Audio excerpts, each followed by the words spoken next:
Okay, so the very first thing that you're going to have to do when you are, and yes, I mean, take that off.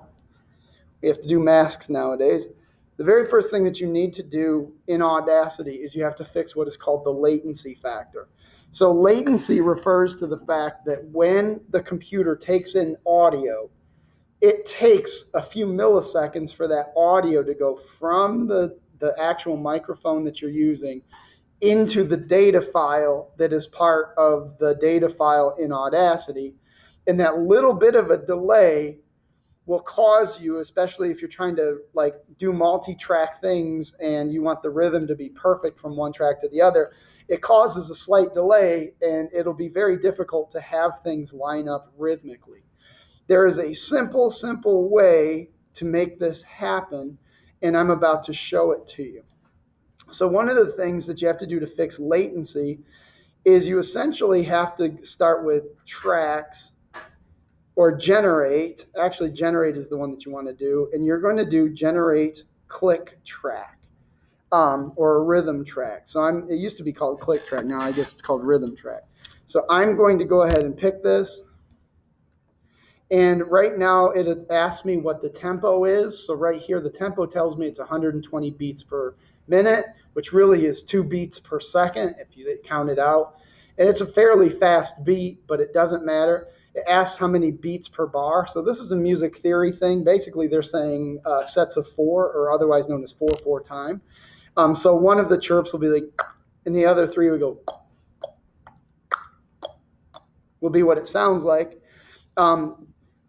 The swing amount is for if you're trying to make it like sound more humanistic, but we're not even going to worry about that. And then how long do you want it to take place? As of right now, it says that it's going to put 16 measures on there. That's more than enough for us to do what we need to do. So I'm going to click OK, and you'll notice that the rhythm track has been put on there. If we listen to it, it's going to sound a little bit like this.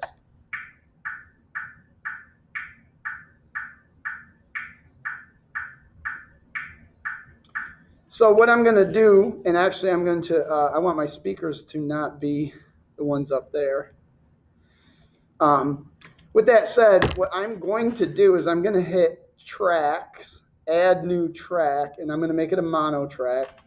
And I'm going to hit record, and it's going to hear the previous track while it's playing. In fact, my microphone will hear those click tracks and put similar click tracks into the little waveform here.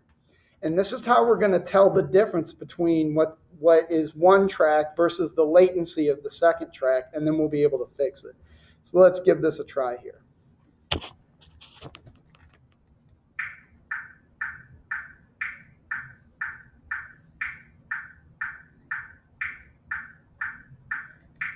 So with that said, I've established a click track here, and if I actually zoom way in, what you'll notice is there's a slight little delay between where the click actually takes place in the click track versus where the click was picked up by the microphone.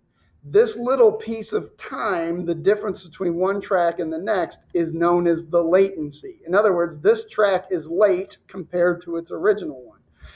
Well, the cool part about this program is that, unfortunately, because of how there we go, it shows actually how many milliseconds is the difference. So my selection, start and end of the selection shows me that, and it'll even show me then the length of the selection here.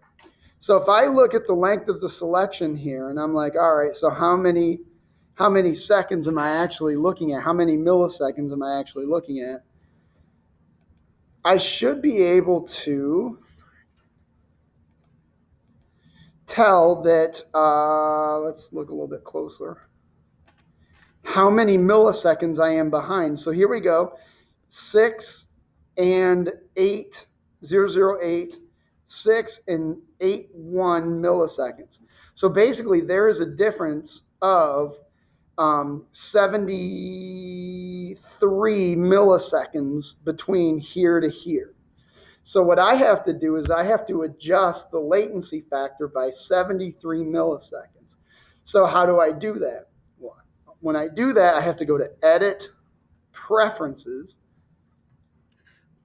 And when I open up Preferences, one of the things that'll come up is recording and playback. And when I go to recording, let's see, it might be under File, and nope, it is under Edit, Preferences.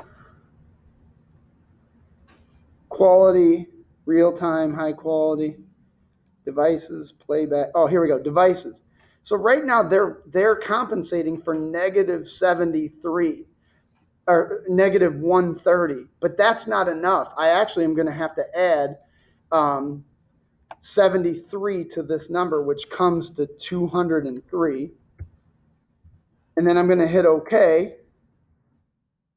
And then I'll know if it worked correctly because I'm going to try this again. But this time around, I'm going to do the exact same process. And once it corrects the latency should actually line up with the previous track. So let's give this a shot here. Whoops, that's my fault. I need to go tracks, add new, mono track.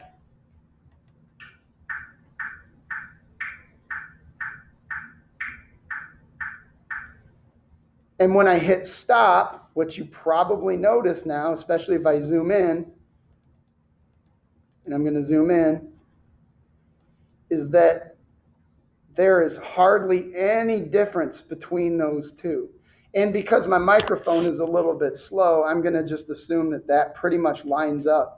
And I'm also zoomed in so far that you probably can't hear the difference between like this millisecond difference. But in either case, that is how you fix the latency. And now that your latency number, and your number is going to be different based upon the difference between the first track and the second track. But basically that negative number slides your timeline to the left. So that is how you fix latency in Audacity.